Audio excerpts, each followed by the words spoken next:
welcome, and I just want to introduce myself. I'm Sarah Bullen. I'm a literary agent. I'm a publisher and an author, and I was very lucky enough to work with Nivi on her book. So I will just be introducing her briefly, and then our interviewee and interviewer.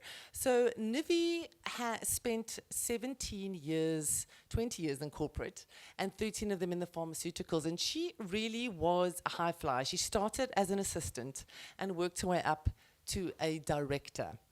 And in her book, Mind Your Own Business, she tells of a moment. She had just pulled off one of her biggest corporate events that she had ever done, and she sat down, and in the airport, before she got on the plane, she typed up her resignation letter and sent it.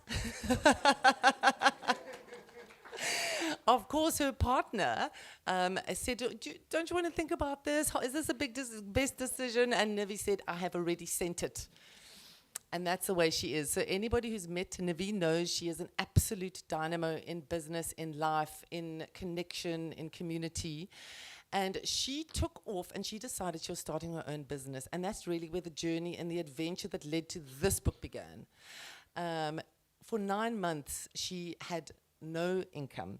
The business was floundering. But 18 months later, she was pulling in contracts bigger than some of her competitors who had the 15 years more experience and connections in the industry. So that's just an indication. And what she's sharing in this book is a lot of her lessons of what she learned jumping off that cliff into entrepreneurship, being a very powerful and respected woman in business, and just giving us the lowdown on what she did not learn from business school and what she had to really learn the hard way. So just to welcome all of you to this beautiful space of actually being in a bookshop, and that's so exciting because we're just surrounded by all these stories and all these people who've shared their lives with us, and it really is something to put a book out there. So not just has Nivi lived this, but she's also had the courage to write it. And I think that's really something that sets her apart from so many people who've just stacked up experience. She's taken experience, she's put it into a written format over lockdown.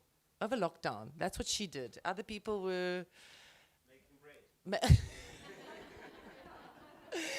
And with that, I'm going to be introducing our MC or interviewer for the afternoon, Tabiso Makobela. You would know him. He is very well known. He's been in hundreds of thousands of households in SABC Expresso. He is the live presenter of the show Win a Home, which sounds super exciting, and GQ Best Dressed Man, and just a person who is out and about and making a difference. So welcome both of you, and I'm handing over to the two of you.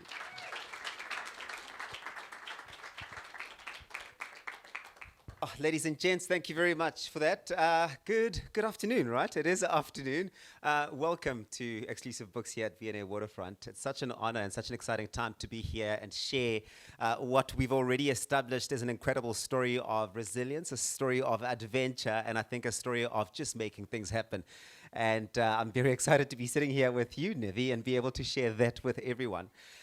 Nivi and I met yesterday for the very first time physically, so face to face. I suppose her husband won't enjoy that we met physically yesterday, but you know what I mean. But we'd previously had numerous engagements over the phone, chatting about this book and chatting about today and really what she wants to be able to get out of the day after she'd reached out, or her team reached out to ask me to work with her on this event. And yesterday was really such a magical experience for me because we really got to connect in the most magnificent way around her story. Being an entrepreneur myself and having started my own business at the age of 25 after spending, say, about 7 years working in advertising and PR, I really was able to connect with Nivi's story through my own failures of knowing how to do the work that needs to be done. So knowing my craft and the work that needs to be done, but really failing at the technical, emotional, and experiential stuff that's required to be able to get into business. So I'm really excited about this one. Nivi, how are you feeling? I had to make the noise for the both of us, right? Absolutely fantastic. I can imagine that. Thank you. Congratulations.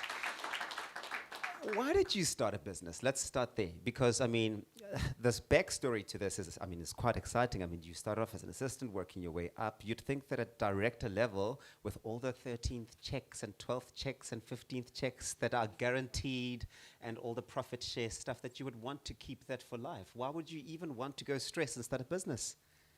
Yeah, I think that's a great question, and I think lots of business people get asked that. For me, don't get me wrong, it was a fabulous place to be, sitting at the top, making decisions for everybody on the other side of the window. I really wanted to empower people.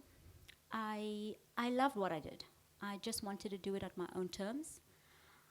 I couldn't move past the boundary and the parameters of traditional marketing if I'd stayed there. So I wanted to see if I could move past those barriers, what I could achieve. And that's basically why I started my own business. And it's a bold step to start your own business. I think anyone who ever has started their own business will tell you that for free.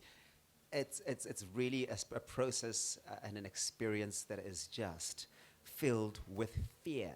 And I think for a lot of people who haven't started their own businesses, maybe have considered or thought of starting their own businesses, they will tell you now, and I'm sure there are some here in this audience who haven't yet quite made it happen because of fear. Are there any people like that in this room who just want to start a business but are just a bit scared and something's holding you back? Okay, I won't ask you to raise your hands because maybe that's also a point of fear. You're still fearful around that. But how did you overcome the fear? Because you had all of the security. Yes, you had the desire to make an impact, do things on your own terms, but you must have had some level of fear, or not? Don't be ridiculous. Of course I had fear. I think as people, we all experience fear somewhere along our life's journey. And boy, oh boy, did I have fears. I had the fear of failure, the fear of not having enough money to start, not knowing how to start. And the big one for me was the fear of mediocrity. Average is just not my thing. And yeah, I was thinking about how I would ever jump back and who would want to take me back in corporate after I'd said goodbye, quite firmly. So yeah, I had all of those fears, and the only thing that really helped me overcome fear was getting into action. I had to move past that fear. And I still feel fear. Lots of new things. As you know, COVID's brought about a whole new evolution for us. So yeah, I think the fear is real and it's there. It's just how you use it and how you use it to propel yourself forward. In practical terms, then, how did you manage to overcome fear? Because we know that the fear can often come from all sorts of different directions. You're getting it from your previous or your former employer who's saying, come on, really, just because you were a director doesn't mean you were that great. Or you're hearing it from friends who are saying, come on, it's really such a difficult thing. Are you sure you want to do this? Or your partner maybe was like, no, we need the security and stability in this household. How do you shut down all of these noises around you and then step into it and do it anyway? Because I think the title is Feel the Fear and Do it anyway. Yeah, and to be so, I think there's a whole lot of factors that helped me to move past that fear. And you're absolutely right. Having a partner that's a pessimist. I don't think he heard, but Craig's generally the one that has to think things over, and I'm the one that makes a decision quickly and jump into stuff. That fear was real, and I just kept my objectives close. I have a set of affirmations that I say daily, and absolutely every time I waved or had a little bit of a doubt, I'd go back to them, check them out, and remember the real reason why I was leaving, and that just helped me overcome stuff. I knew that there would be fear. I wasn't delusional. And it sounds like you really went through a process of shifting your mindset in a huge way. And I think mindset, as we've established from reading this book, I have read the book. Have you guys read the book? Yes, some of you have read the book, and I hope by the end of this, all of you will have read this book by next week, Saturday, and we can have a Facebook Live. But from this experience of reading the book, is you really had to switch your mindset, but like in a very robust manner. Let's talk about the importance of shifting your mindset when embarking on this journey. Yeah, absolutely. Mindset is huge. Mindset, moving from the mentality of receiving a paycheck to running your own business and handing out paychecks is a huge mind shift. It's huge. And, for me, I think really the habits that you create is what moves you into that zone. Because, it's an emotional shift. It's emotional, it's transformational. You've got to move past the fact that you need an accolade or admiration from a boss or a colleague, and you don't have someone sitting there watching your every move in terms of marking you, if you'd like to call it that. And I think it's just the habits that you create that can mentally move you past being an employee to being a leader. And I imagine, I've not been to business school. Well, I did start, and I dropped out 4 months into being at the UCT GSB. But I can tell you now, this is not something you would learn out of any module in business school. I think that this Sure. is a personal experience that is hugely emotional, number one. I imagine that takes a lot of support as well if you're the type of person who, sort of relies or can be dependent on support structures around you. Well, what sort of support did you have in that in that phase, during that phase? Was it even important to have any external support? Looking back, having support was really important. I didn't, though. I think in the beginning I tried to be everything to everyone. I started in my office, home office, study. And that's where I started. But a few months down the line, I started feeling overwhelmed, started realizing that I couldn't do this, and that fear of now having to pay someone else before you were even earning anything was serious. It hurt deep. And I think that once I had a support system in place, things started happening that I could never have achieved on my own. And I do mention that in the book, just to talk about, we don't want to pay a salary, and it's daunting to go into business.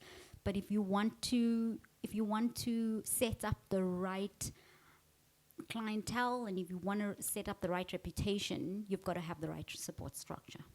You've also got to have the right relationships around you. Business and relationships, they go hand in hand. And no business is successful without relationships. And whether these relationships are relationships with your suppliers, with your potential clients, or with the people that work for you, or that you work with, or you collaborate with, those are very, very important.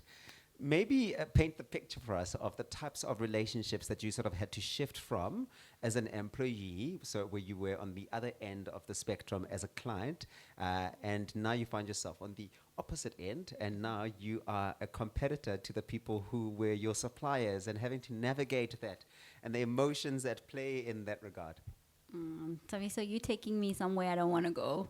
Sometimes it's a safe space, and sometimes you've got to revisit that place. Yeah, I think it was a real daunting experience for me.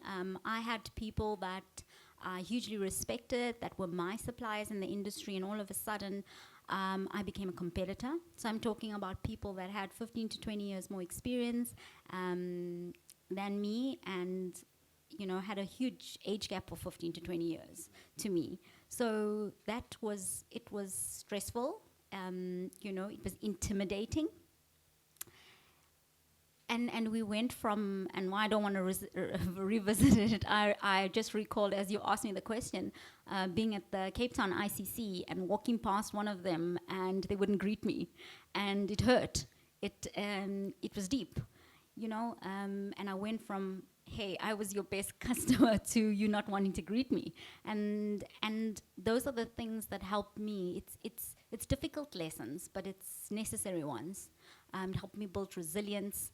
And I still went back and chatted, tried to, just say hello and whatever. And I think everyone's intimidated by a new kid on the block that's trying to do something that they've done for a whole lot of time. And yeah. And relationships are so important because they set the tone for the type of business that you want to run or the type of business that you run. Your integrity and your manner with people comes across in the way that you manage and the way that you nurture your relationships. And I think that that comes across in the most strong way in your book. You, without a doubt, I think anyone sitting here can agree that you sound like the type of person who runs their business from the soul, from the heart. And I think business school often can teach you that that's not how to run a business all the time. How do you strike the balance and manage the soul, the heart, with the real gritty, hardcore stuff of running a business? How do you marry the two and really make sure that it's all sort of nicely balanced? Okay. Or how should we be doing that? Well, I'll tell you what I did. I mean, the fact that we're human and we're dealing with humans means that there's an emotion attached to it. So those people that advocate there should be no heart, I don't know if they have a heart. It's not possible to do that, to not have emotion play into it. As a consumer, I'm sure many of you will agree with me that think about the thing that you really go out of your way to get, whether it's and when you could get something down the road, right? But you go to this place or you find it online and or however you procure it. And the truth is that in my experience, customers, consumers, clients, they don't buy goods and services. They buy experiences. They buy relationships. They buy stories. That's what they buy. And when you're in something, when you're running a business that where you go out of your way to add value and be that story and develop the right relationships, people buy from people they like. People have too much a choice today, right? We have a whole lot of bookshops that we can choose. We can go into one, we can choose buy online, we can get them delivered, all sorts of things. And Thabiso, you struck something that I really want to add, and I think would resonate to the audience. If you really think about it in terms of choice, you have lots of choice. I have lots of business owner friends that complain to me about one thing, about the fact that their customers care more about price. And I just have to say something to everyone here, and I say the same thing to them. If your customers are using the reason of price not to support you and care more about price, it means that you haven't given them anything else to care about. Here, here. Yes, Queen. I love that. 2020 was a very difficult year, right? It was a very difficult year. And I think we probably all have gotten so tired of hearing how difficult 2020 was. We want to move past and as far away from the stories of 2020 as possible. We saw so many businesses that we loved, cared for, and supported, and so many businesses that some of us even started just crumble and die. And many of them have closed, possibly forever, never to come back again. But 2020 was an interesting year for your business, and you have had some lessons that stemmed out of that very difficult year that you share in this book as well. Mm-hmm. Tell us about your year. Okay, so I see some of my clients in the audience, and I'm so honored and privileged to have you here. 2020 was a year that was going to go down in history for us. We had procured the two biggest medical society congresses in South Africa. So I'm talking about in the thousands. So you can imagine we can't open anytime soon. But why it was important to me is because this has never been done before by one professional coordinating company. So in our industry, it's people get it once in 7 years, 10 years, maybe never, maybe just once. And we managed to secure that contract, one of them in 2018, and we ran that meeting at the Durban ICC and was a huge success. And we were asked to resubmit a proposal and a tender, and both of these biggest congresses, and we're talking about 1,200 and probably 1,400 people, including exhibitors, we secured both of them. So that was a big deal. So in the history of my industry, it was the first time that one company was going to look after and oversee both meetings. It was a big deal, only to find out at the end of February that may not happen.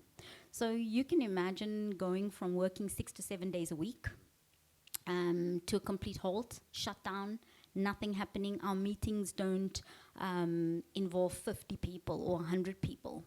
So they're huge meetings, in 250 plus. And that it is what it is. I mean, 5 weeks into lockdown, I realized the president wasn't giving us a holiday anymore. This was a little bit more than that. And A lot more than that. a year more than that. Yes. It was serious, but being the kind of person I am, being very choleric, very driven in terms of getting results, making decisions, we had to dig deep to reinvent ourselves, evolve within the market, move into a virtual space. And if you're thinking if that was challenging, boy, was it challenging for me. I had to relearn all the tricks that I had developed. Which brings me to my next question around learning and development. We've all heard stories of how important it is if you run and when you're running your own business to continuously arm yourself with the latest in learning and sort of developing your mind, developing your skills of either running a business or of the work that you do, your practice or your trade. But those can come in two ways, right? Those can come in the technical way, so learning how to put together better conferences or learning how to be resilient in times of, i.e. a pandemic. Why is it so important to constantly sort of step back and not have to wait for a pandemic before we learn new ways to do things and learn to step into the new, into a new level? Why shouldn't we wait for a crisis? Because then you're never prepared. I'm sorry, that's the short answer. But learning and development is really close to my heart. My time in corporate really geared me for that kind of a mindset and a behavioral pattern in terms of that. Reading, I can irritate Craig a lot because I read every day and he sometimes thinks I read too much. And learning and development is absolutely crucial. In our company, even as a small company, it's absolutely imperative. I want people to learn, grow, and leave. And I think... Leave? Yes. After all the learning? Absolutely. Because if people are not spreading their wings and moving on, there's only so much. There's a cap of where they could be. And that I learned over the years. So people have to leave. They have to learn stuff, and that's my win and prize, if you want to call it that. I was part of someone. I impacted someone enough to be bigger and be better and move on to something bigger and better. It all boils down to one word. Starts with an A, ends with an N. Can you guess what word that is, Nevi? No, Toby, so you tell me. It's action, Nevi. I can't teach you everything. Action. And I think if there is really one thing to take out, one of the many things to take out, but I think what stands out for me is action, getting into it, doing it. And this is not just for aspiring entrepreneurs. This is also for people who already are in the world of business, but may be fearful to act on their next action as we sort of close it off, Nevi. Tell us about action and what that means to you. I taught you all about it, now share it with everyone. Okay, so now I'm going to really try hard to remember everything you've taught me. But action, we all know about the proposal that sits on our laptop, that we fine-tune, that we put away, we bring out, we make it perfect, we decide to sleep on it because it's not quite perfect. And that's where it will stay forever. It will stay on that laptop, collecting cobwebs until until you actually make that appointment, get in front, belly to belly, in front of your client, and show it to them.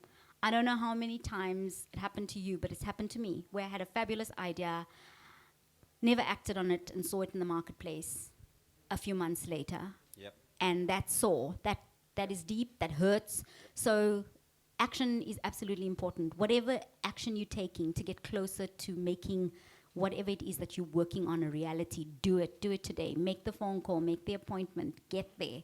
Do it. You don't realize the momentum you'll create, and the ball will start snowballing, and before you know it, everything falls into place. And that's what she has taught me. But what I've taught you is that start now where you are and with what you have. Make those connections, connect those dots right now, today. Nevi, before I let you go, before I let you go. Yes. Home brew is, I mean, a huge deal. You guys all know about homebrew, right? I mean, homebrew, you're going to have to explain to everyone who doesn't know what homebrew is about, but you're a part of that. But not only that, this book has recently been launched, right? And you're already working on the second draft of your book. You're busy, you're on a mission. Let's talk about homebrew and how people can be a part of that experience. Okay, so I'm going to let Sarah talk about homebrew because she's the absolute expert. I found out about homebrew We're not brewing beer a or couple of anything weeks like ago. that. Unfortunately. So Sarah will take you through homebrew. Okay, great. I'm interested that you want to know more about the book, but yeah. for the audience, yes, absolutely. I've just concluded my first draft of my second book, and in a couple of months, watch the space. I have to tell you though, it's a fiction. So I was tired of telling the truth, and now we can get into some other juicy stuff. Yeah. But Tabiso, thank you. No, thank you very much, Nevi. Ladies and gents, it's Nevi Lecha, the author of Mind Your Own Business. It's the ultimate business handbook, perfect for aspiring entrepreneurs and business owners. And you know what? This is what someone had to say about this. Nevi has articulated valuable success principles in an engaging and inspiring way. This by Natasha Sideris, who is the founder and CEO of Tasha's Group, who's obviously absolutely read and loved this book and thinks that it's really packed with all the nuggets we all need to be seeing. It sounds to me, and I hope to you as well, that this is really the ultimate handbook that has come out of this pandemic. And the best part of it is it comes from a place of heart and soul. So it's told with truth, with honesty, and I think it's the most authentic way to tell a story and to take us through your experience. How many of you are going to be buying this book today for yourselves, for your friends, for your cousins who are going to be starting their businesses? Absolutely the perfect gift for that type of person. Even if it's not for you, if you're not in the world of business, I think that this is the type of book you buy 2 copies of, and then or 3 or 5, and you just keep them. And every time you hear someone say, "Oh, I've been thinking of starting my own business," you go, "Got just the gift for you." It's the best gift you will give anyone. So go support Nevi on this one. It is Mind Your Own Business, and it's available here at Exclusive Books. Thank you so much, Nevi. Thank you all so much for coming.